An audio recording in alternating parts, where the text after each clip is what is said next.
es necesario adelantar ciertas actividades y ciertas acciones con abogados, con el acompañamiento de abogados, aunque algunas en esencia diríamos que no. Hay ciertas condiciones que han complicado eso. Bienvenidos a Justicia a la Práctica.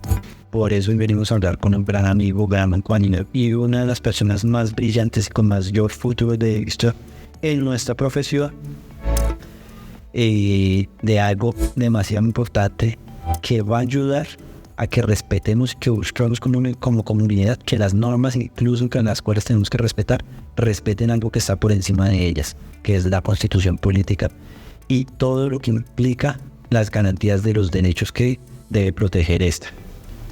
Juan Sebastián, en este momento aún no es profesional, pero van a ver la calidad de persona que va a ser como profesional, siendo una de las personas más aplicadas en lo que va de su proceso académico. Juan, preséntate, qué estás haciendo, qué acompañas, qué actividades cumples en estos momentos. Vale, Andrés, muchas gracias y buenos días para ti, pues para toda la comunidad de tus oyentes de Justicia a la Práctica. Mi nombre es Juan Sebastián Murte Cárdenas, soy un estudiante de Derecho. Hace apenas en este último semestre que culminó, pues di por terminado mi proceso académico en el pregrado. Y ahorita pues seguir adelante con el trabajo de grado para poder optar al título de abogado, y pues ya actualmente también me dedico a ser auxiliar jurídico en una oficina de abogados litigantes en Vinci del Legal and Business Group, y pues también ayuda a la comunidad en acciones públicas, que verdaderamente ese es el motivo que nos ocupa hoy, y pues sobre todo el lugar desde el cual podemos impactar los ciudadanos de a pie sin necesidad incluso de tener el título de abogado. Las acciones públicas son esas acciones que en esencia podríamos hacer todos sin representación de un abogado, sin mostrar que somos abogados. Son muy importantes porque ayudarían a que en parte hagamos un control, una veeduría del respeto de ciertas normas y de ciertos procesos administrativos y constitucionales en general. Tiene un grupo muy grande. Vamos a hablar fundamentalmente de la acción en constitucionalidad, en donde entre tu experiencia que has sido de los focos siendo estudiante, has tenido la iniciativa de presentar una. ¿Qué podemos apreciar de esto? ¿Qué complicaciones tiene? ¿Realmente se cumple con ese principio de ser pública y de ser garante y que no tengamos esa necesidad de ser abogados para presentarla?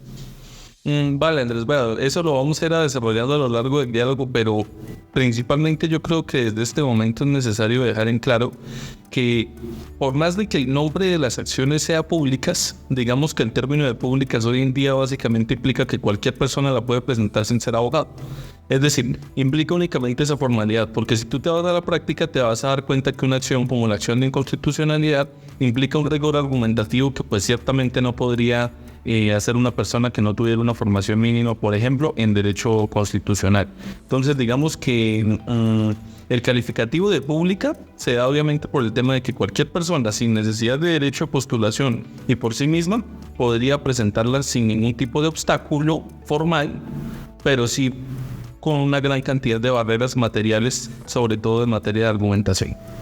Listo, entonces ahora sí, para poder entender y comenzar a comprender todo esto, ¿qué es la acción de inconstitucionalidad? Y en Colombia fundamentalmente, ¿qué diferencias podemos encontrar en otros aspectos de otras acciones?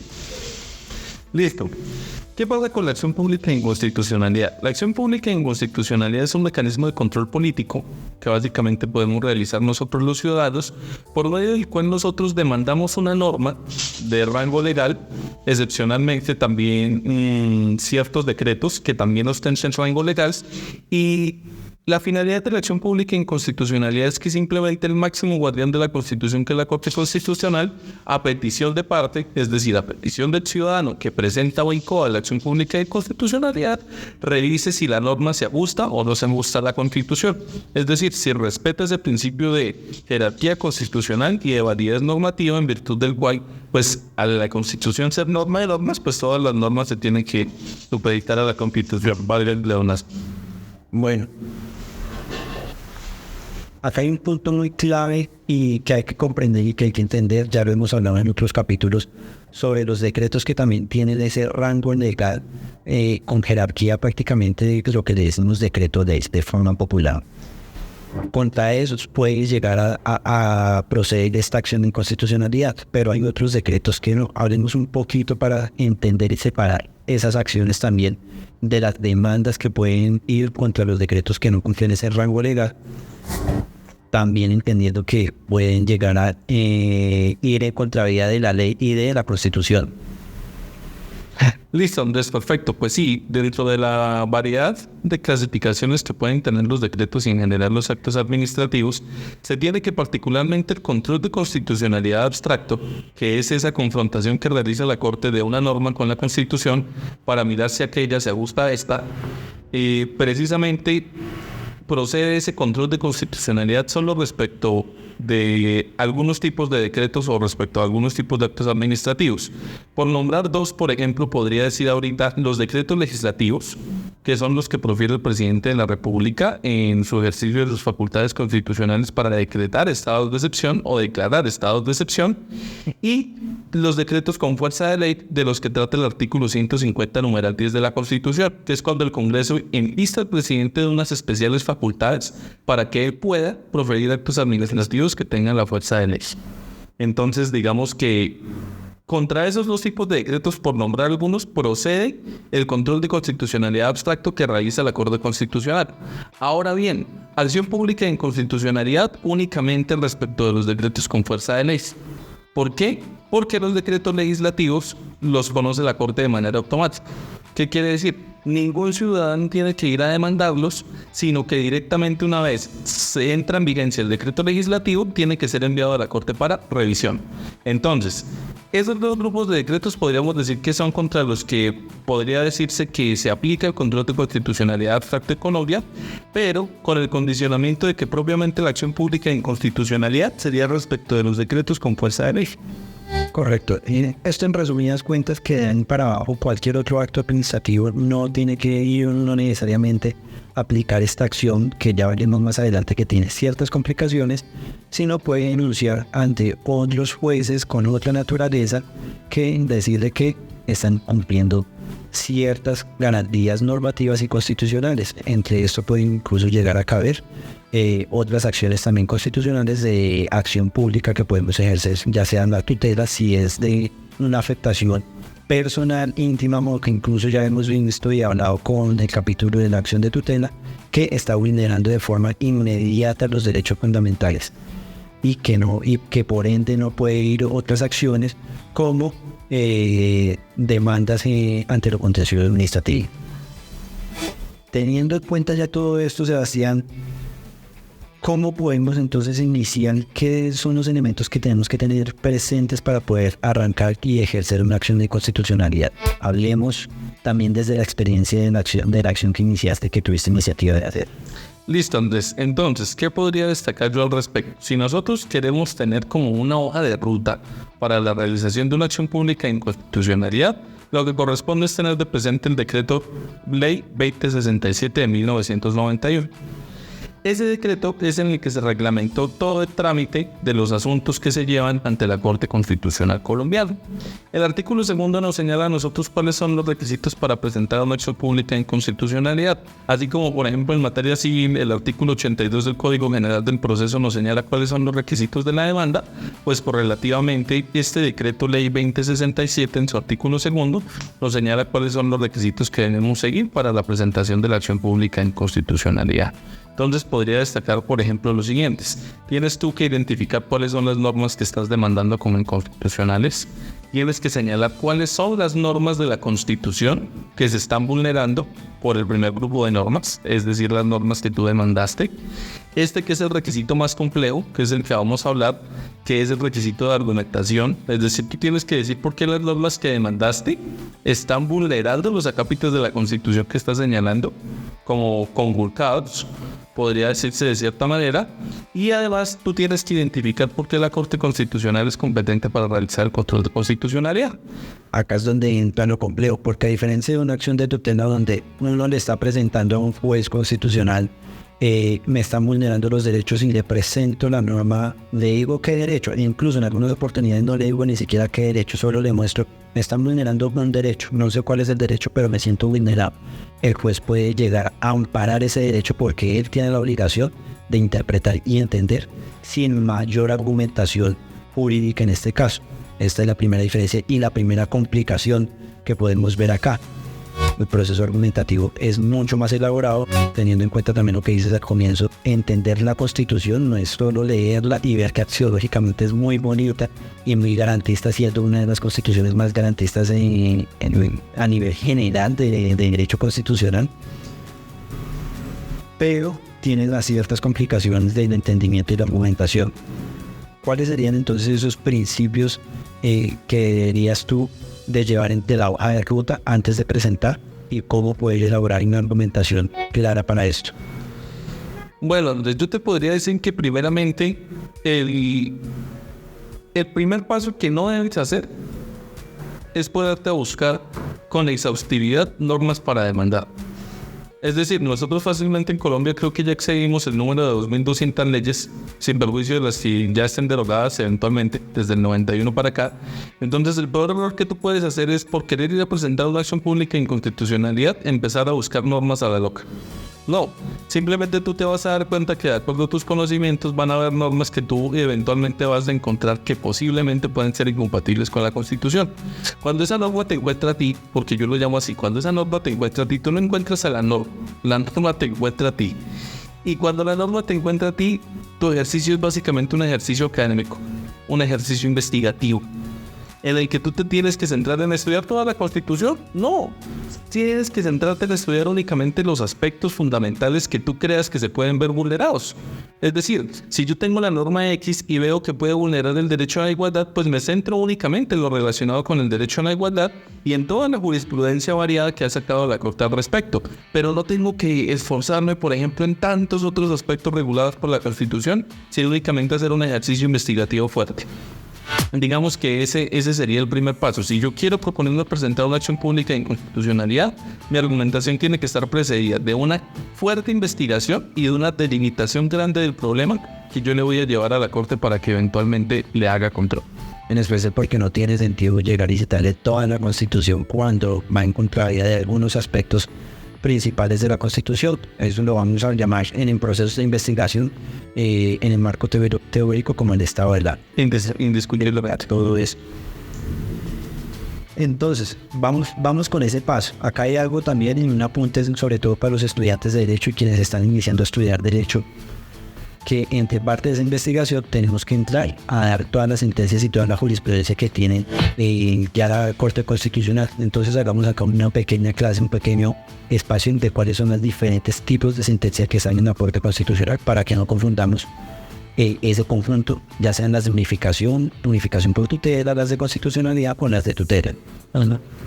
Listo, Andrés. Bueno, de una manera, por supuesto, muy breve, sin perjuicio de las diferentes clasificaciones de sentencias y de los efectos de las sentencias que puedan haber establecido todos los integrantes del derecho constitucional que tenemos en Colombia, para efectos muy prácticos, que son las sentencias con las que nos encontramos los estudiantes de Derecho cuando vemos la jurisprudencia de la Corte Constitucional, podría yo destacar tres tipos de sentencias: las sentencias de constitucionalidad, las sentencias de tutela y las sentencias de unificación. Las sentencias de la constitucionalidad son las que identificamos con la letra C, correlativamente las sentencias de tutela con la letra T, y las sentencias de unificación con las letras S, U, seguido obviamente del número de la sentencia y del año en el que fue proferida. Las sentencias de constitucionalidad, como su nombre lo indica, son en las que la Corte realiza precisamente el control de constitucionalidad abstracto, ya sea en ejercicio del control automático que, por ejemplo, les comentaba ahorita que tienen los decretos legislativos, o ya sea en ejercicio o en decisión de las acciones públicas de inconstitucionalidad que son interpuestas con los ciudadanos. En esas sentencias de constitucionalidad, ¿qué es lo que hace la Corte? Tomar una norma que es de rango inferior a la Constitución y confrontarla con ella, es decir, con la Constitución, para revisar si eventualmente puede haber una contradicción entre una y otra. Eso es lo que se hace en las sentencias de constitucionalidad. ¿Qué es lo que se hace, por ejemplo, en las sentencias de tutela? En las sentencias de tutela también se realiza un control de constitucionalidad, pero de un caso concreto. Ya no hay una confrontación de una norma, sino que más bien lo que hace la Corte es revisar un caso concreto, unos hechos específicos, y ver si lo que sucedió se acompasa o no se acompasa con lo que está prescrito en la Constitución. Y las sentencias de unificación podría decirse que realizan el mismo control concreto que hacen las sentencias de tutela, con una diferencia. Las sentencias de unificación lo que hacen es, como su mismo nombre lo indica, unificar o definir una sola línea de decisión sobre un determinado tema. Es decir, la Corte identifica que sobre un mismo tema, vamos a decir sobre el tema X, varios jueces del país están decidiendo manzanas y otros jueces están decidiendo peras. Pero resulta que es el mismo tema. Entonces se genera una situación problemática de trato desigual ante la ley, porque ante la misma situación unos jueces están diciendo peras y otros jueces están diciendo manzanas. Entonces la Corte Constitucional identifica eso y lo que hace es sacar una sentencia en donde la Corte dice vamos a seguir solo la línea manzanas para resolver el caso X. O vamos a hacer compota. Que va ahí. El momentico.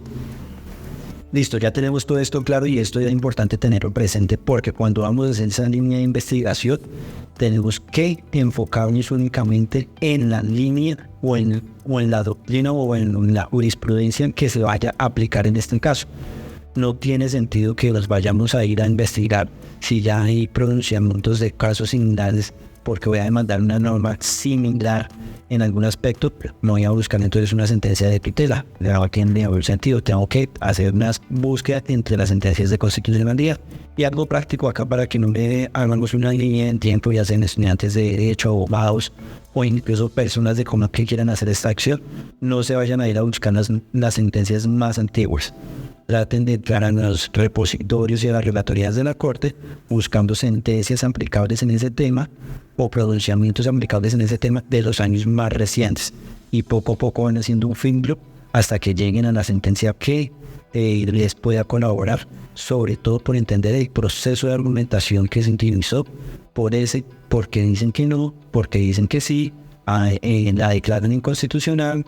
Bueno, acá viene dicho otra pregunta: ¿cuáles son los tipos de declaraciones de inconstitucionalidad de ciertas normas? Bueno, la Corte ha manejado en sus sentencias de constitucionalidad varios sentidos de decisión. Para lo que nos interesa a nosotros, es decir, la decisión de fondo sobre la constitucionalidad o no de una norma, podría destacar tres. Declarar la norma exequible, simple y llanamente. ¿Qué quiere decir eso? Que la norma al momento de revisarla se ajusta perfectamente a la Constitución y no prosperan los cargos de inconstitucionalidad. Inexequible, que es equivalente a la prosperidad de las pretensiones de la demanda, en el sentido de que la Corte está diciendo que los apartados demandados sí vulneran la Constitución. Y la exequibilidad condicionada, que este es muy particular porque la Corte dice, mire, ¿qué es lo que sucede con la exequibilidad condicionada? Con la exequibilidad condicionada lo que ocurre es que la norma puede tener dos posibles interpretaciones, dos o varias posibles interpretaciones. Y la Corte dice, de esas interpretaciones pueden haber unas que sean inconstitucionales o pueden haber otras que por el contrario sean constitucionales. Entonces, ¿qué es lo que hace la Corte? Ante la divergencia de interpretaciones que puede tener la norma, vamos a declararla exequible, pero vamos a condicionar esa exequibilidad a que la norma se interprete de la manera que se ajuste a la Constitución. Ejemplo, eso lo hizo la Corte en el caso de la sentencia de constitucionalidad respecto del artículo del Código Civil que dice que el matrimonio es un contrato celebrado entre un hombre y una mujer. ¿Qué es lo que dice la Corte Constitucional? Ese apartado, hombre y mujer, es constitucional o es exequible, pero condicionadamente. ¿Condicionado a qué? A que también se entienda que es extensivo a las parejas del mismo sexo. Así funciona la exequibilidad condicionada y, digamos, esos tres tipos de decisiones de fondo que puede adoptar la Corte Constitucional. Y este ejemplo es, de hecho, es uno de los ejemplos más importantes de los últimos años, como una cantidad de ejemplos que suele pasar, sobre todo en materia laboral, que es donde más se presenta la exequibilidad condicionada. E incluso en algunos aspectos de materia procesal penal, que tengo entendido fue parte de la acción que tuviste iniciativa de ejercer. Hablemos un poco de eso. ¿Cuáles fueron las dificultades que encontraste para que quienes tengan iniciativas similares también estén un poco entendidos de ese sentido que puede pasar? Bueno, debo ser muy sincero contigo, Andrés. La primera dificultad que yo encontré fue el exceso de seguridad. ¿Qué pasa? Abogado, sea estudiante de Derecho, sí, o tenga algunas nociones de conocimientos jurídicos, porque conocer la Constitución es obligación de todos. va a pasar. Pero a ti te genera un exceso de seguridad. Entonces tú haces una demanda estructurada. Yo me acuerdo muy bien que mi demanda tenía 26 páginas. Que lo bien estructurada que está una demanda no implica su extensión en lo absoluto. Incluso en algunos casos, entre más simplificada pues... Es mejor. Pero entonces, 2 errores que yo cometí. 1, exceso de seguridad. Y 2, querer extender mis capacidades más de lo que hago. Me explico. Yo, en la demanda inicialmente presentada, yo demandé 2 tipos de normas, ¿sí? Pero 2 normas que correspondían a escenarios constitucionales distintos. Una norma que, por un lado, como dice Andrés, hablaba de unos aspectos procesales que son las facultades correccionales del juez, y otro lado era un tema de derecho de igualdad de unas normas que hacían una distinción entre parientes consanguíneos y parientes civiles. Si ustedes se fijan, son normas que contemplan escenarios constitucionales completamente distintos, y lo que hice yo fue incluirlos en una sola demanda. ¿Qué quiere decir? Básicamente yo hice 2 investigaciones en una y cometí el primer error que les di que no cometieran. Es decir, yo no delimité bien cuál era el problema que yo le iba a llevar a la corte, sino que yo le llevé 2 problemas y los 2, por supuesto, no estaban lo suficientemente bien desarrollados. Pero pues en mi exceso de seguridad yo dije, no, eso está perfecto, y para mí la inconstitucionalidad de la norma es evidente, entonces pues la demanda está bien estructurada. Oh sorpresa, pues cuando surtido el reparto y por supuesto la calificación de la demanda, con lo primero que me encuentro es con el auto inadmisible de la demanda, señalando sendas deficiencias que a mí, mejor dicho, prácticamente me provocaba sentarme a llorar, sendas deficiencias de mi demanda de inconstitucionalidad. Entonces, primera barrera, exceso de seguridad. Segunda barrera, la no delimitación. Es decir, que tú no hayas realizado una delimitación del tema que verdaderamente quieres someter a control por parte de la Corte Constitucional. ¿Qué me tocó hacer a mí después? Pues en el término que me dan para subsanar, delimitar el tema, renunciar a uno de los 2 cargos, es decir, quedar únicamente con la demanda respecto de las facultades correccionales del resto de los jueces, y dejar a un lado el otro cargo porque pues no tenía el tiempo para desarrollarlo, mientras que estaba más sólido el primer cargo. Entonces, pues digamos que esas serían las dificultades. Primera, el exceso de seguridad. La segunda, la falta de delimitación. Y la tercera, que esta es muy importante, la fortaleza argumentativa que uno tiene que tener. Es decir, en mi sentir, ya la capacidad argumentativa que exige la Corte ya es tan avanzada, pues que verdaderamente ahí es cuando yo siento que la acción deja de ser pública. Esa es una dificultad, y sobre todo a quienes nos gusta estudiar un poco los procesos de argumentación, vemos que generamos discursos muy falaces en todo sentido y en todos los procesos, en la generalidad.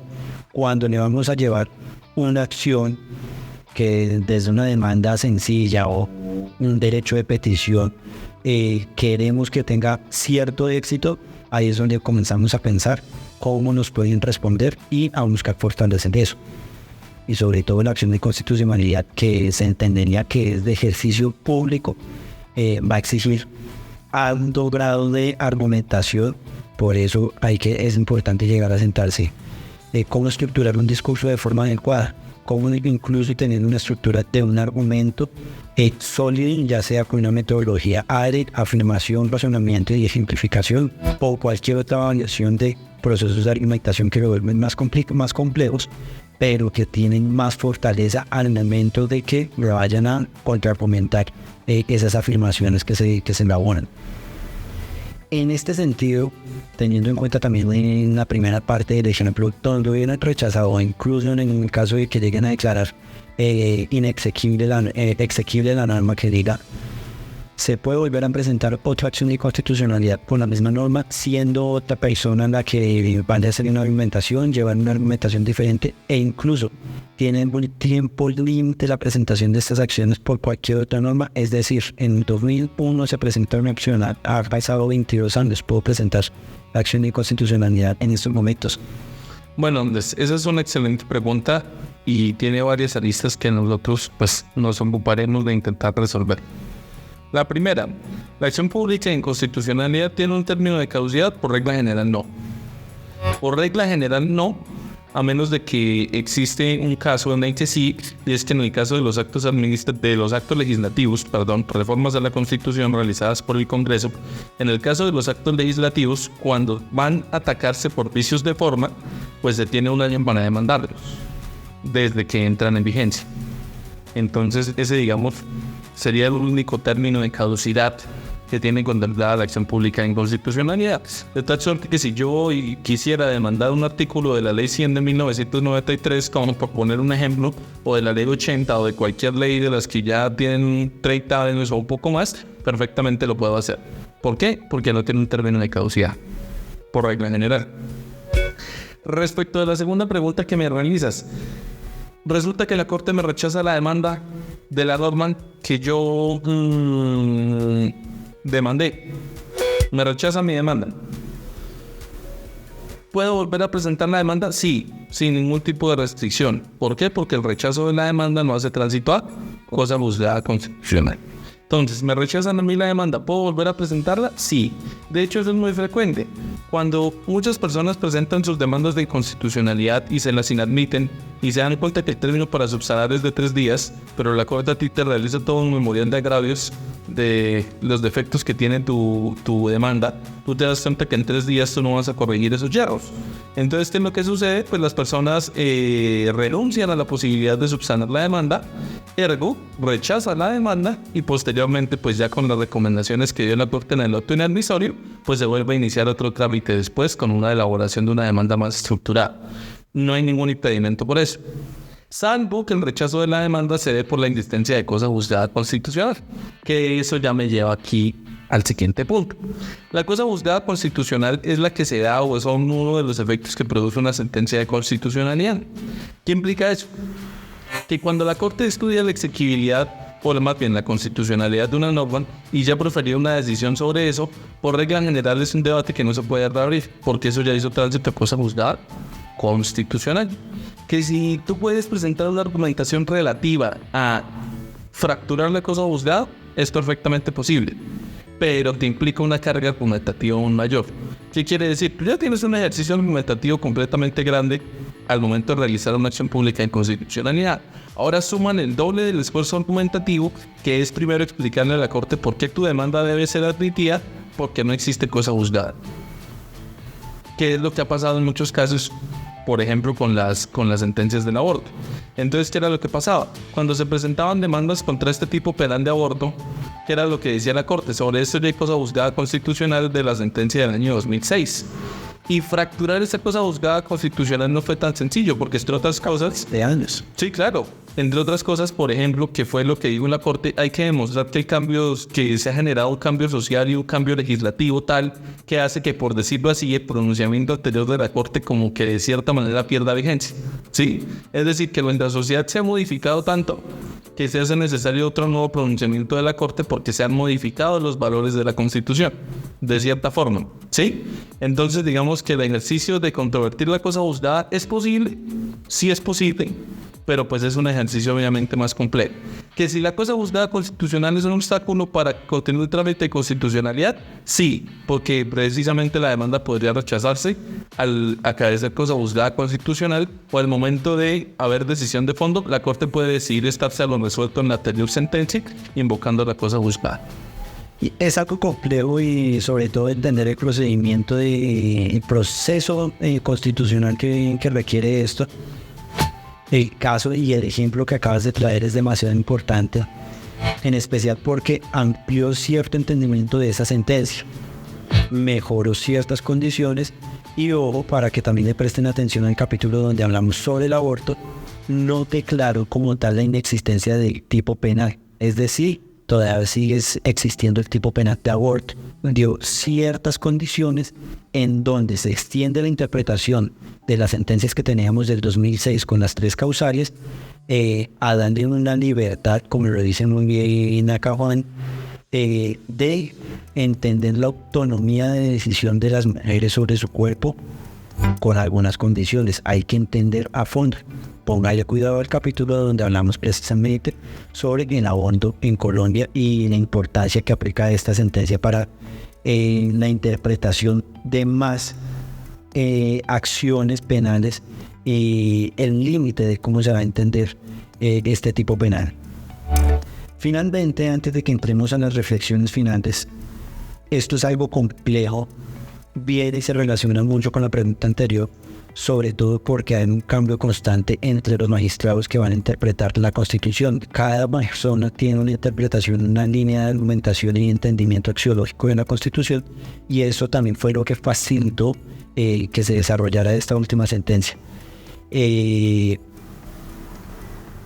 ¿Cómo vamos a garantizar la imparcialidad de las decisiones constitucionales? Esto es un ejercicio aún mayor porque, sobre todo para los abogados, cuando quieren hacer una acción de inconstitucionalidad, es muy válido sentarse a analizar cómo es el proceso de interpretación de la norma de los magistrados a quienes les vamos a presentar esta acción. Bueno, entonces digamos que sí es un tema complejo. ¿Por qué es un tema complejo? Sobre todo por la forma en la que se eligen los magistrados de la Corte Constitucional. Si uno se pone a revisar los magistrados de la Corte Constitucional, cada uno de ellos tiene un periodo personal, no institucional, sino un periodo personal de 8 años. Cuando se vence ese periodo, resulta que procede la elaboración de sendas ternas, ya sea por parte de la Corte Suprema de Justicia, por parte del Consejo de Estado o por parte del Presidente de la República. Una vez es elaborada la terna por cualquiera de las tres, corresponde elegir el magistrado de la Corte Constitucional al Senado de la República. ¿Qué quiere decir? Que el trabajo de escogencia del magistrado en últimas termina siendo un ejercicio de lobby.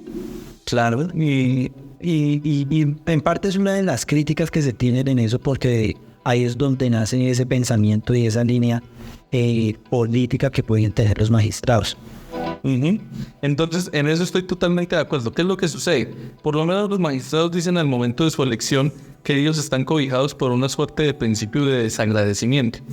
¿Qué quiere decir? Que ellos no le deben favores políticos a nadie, que eso no va a viciar sus decisiones de constitucionalidad, y eso es cierto.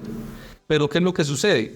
Cuando particularmente, por poner un ejemplo, un gobierno de derechas es el que sitúa a un magistrado, ¿sí? O la terna se generó a partir de un presidente de derechas, caso Duque, con la terna mediante la cual resultó elegida la magistrada Paola Meneses Mosquera. ¿Qué es lo que sucede? Puede que como tal ellos no guarden una lealtad con el gobierno que los eligió, pero no es menos cierto que ese gobierno los eligió porque tienen unos ideales o unos temperamentos interpretativos afines. Entonces, ¿qué es lo que uno ve con las sentencias de Paola Meneses Mosquera? Paola Meneses Mosquera fue ternada por el presidente Iván Duque, el Senado la escoge a ella como magistrada de la Corte Constitucional, y tú encuentras que las sentencias de ella tienen una línea muy conservadora. Altamente conservadora. Entonces, ¿qué es lo que tú encuentras? Puede que no sea para, por decirlo de alguna manera, pagarle los favores al Senado que la escogió, ni mucho menos al presidente que la ternó, pero pues evidentemente el hecho de que la hubiera alternado pues tenía que ver, por supuesto, con los patrones de pensamiento que ella piensa, y eso sí, con los patrones de pensamiento que ella tiene. Y eso sí es un asunto que uno debería sentarse a estudiar al momento de realizar una acción pública en constitucionalidad. ¿Cómo lo realizas? Más que estudiar el perfil del magistrado, tienes que sentarte a estudiar el perfil de la Corte. Es decir, por eso lo que decía Andrés es importante. Me siento más bien a estudiar la jurisprudencia en la Corte de los últimos años, porque resulta que la jurisprudencia de la Corte de Oro, ya por más de que se conserve mucha vigencia de eso, pues ya ha habido mucho tránsito jurisprudencial. Entonces, sobre todo, me siento que me tengo que sentar a estudiar la jurisprudencia de la Corte que está actualmente vigente, para ver también de qué manera, con los mismos argumentos que ellos han utilizado en sus sentencias, de qué manera me puedo valer de los argumentos para que al momento de ellos tener su debate en sala plena, pues pueda influir positivamente en lo que yo estoy pidiendo. Correcto. Esto es algo muy chévere y es algo muy importante, sobre todo cuando uno trabaja desde legal design y el desarrollo de ideas legales, que es importante buscar argumentar en el sentido de quién va a juzgar a mi favor eso que estoy solicitando y eso que quiero que se me ampare. Esto no solo aplica para procesos jurisdiccionales, también aplica para procesos administrativos, que es completamente válido. Esto da mucho más valor a nuestros servicios, entendiendo que estamos haciendo un proceso intelectual de buscar mayor probabilidad de éxito al saber cómo interpretar las normas la otra persona. Porque es uno de los conflictos que tenemos también nosotros que estamos en el ejercicio legal, que puede que nuestro cliente, nuestro usuario o incluso nosotros tengamos esa interpretación de la norma y sintamos vulnerado ese derecho o esa norma por X o Y motivo.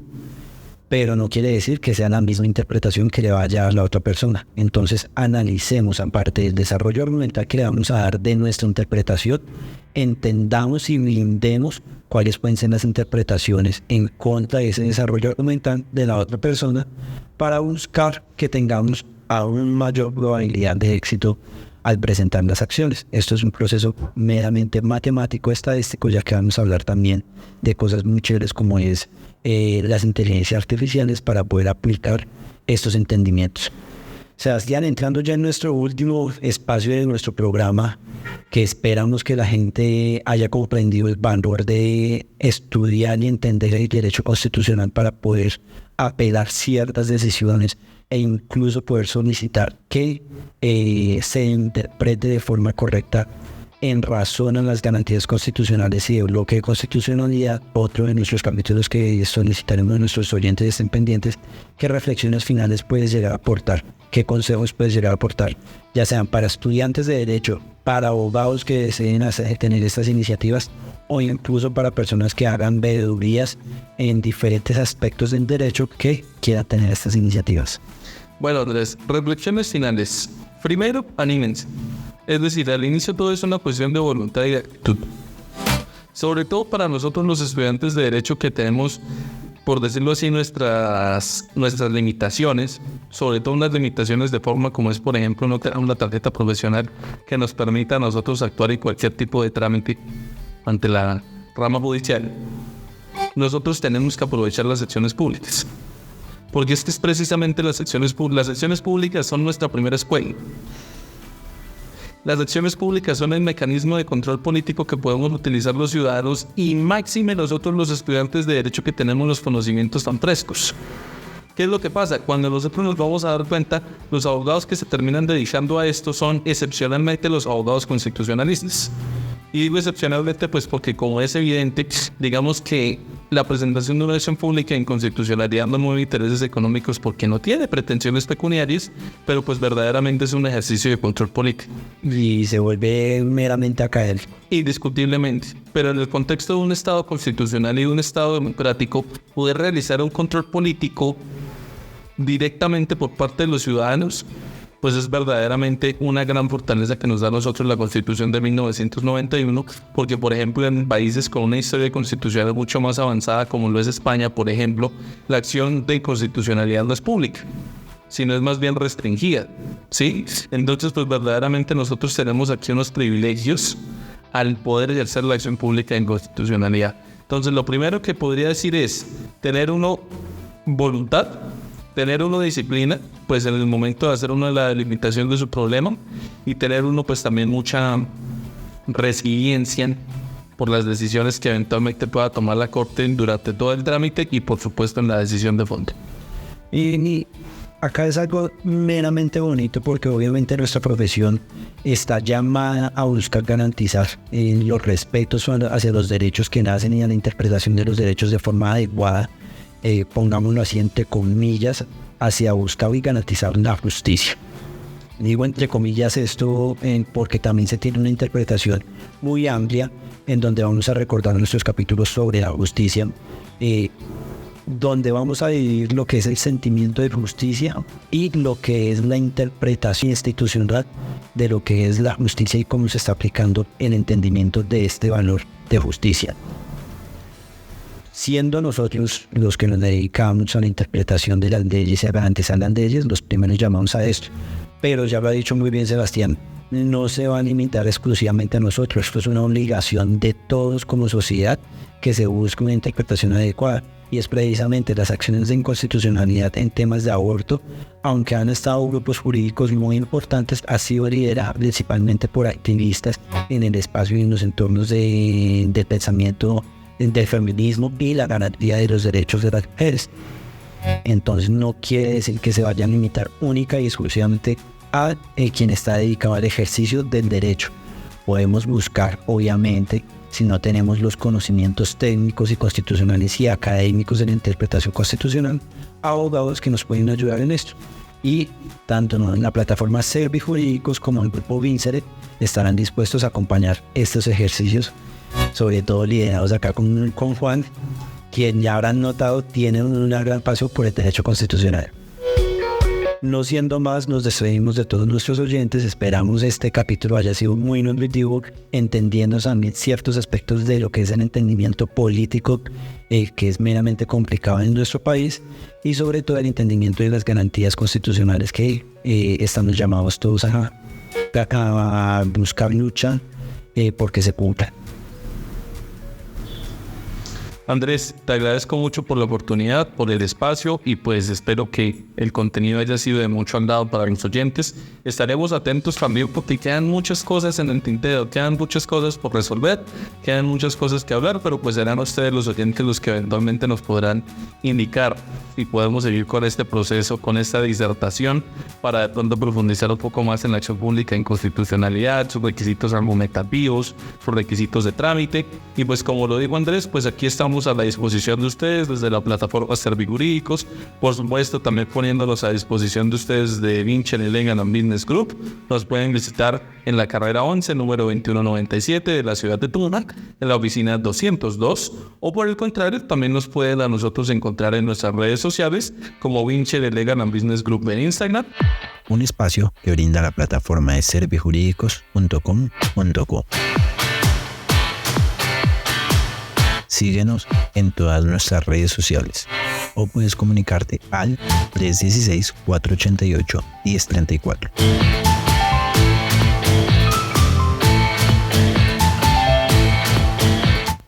No olvides compartir nuestro contenido, así podrá llegar a muchos más oyentes.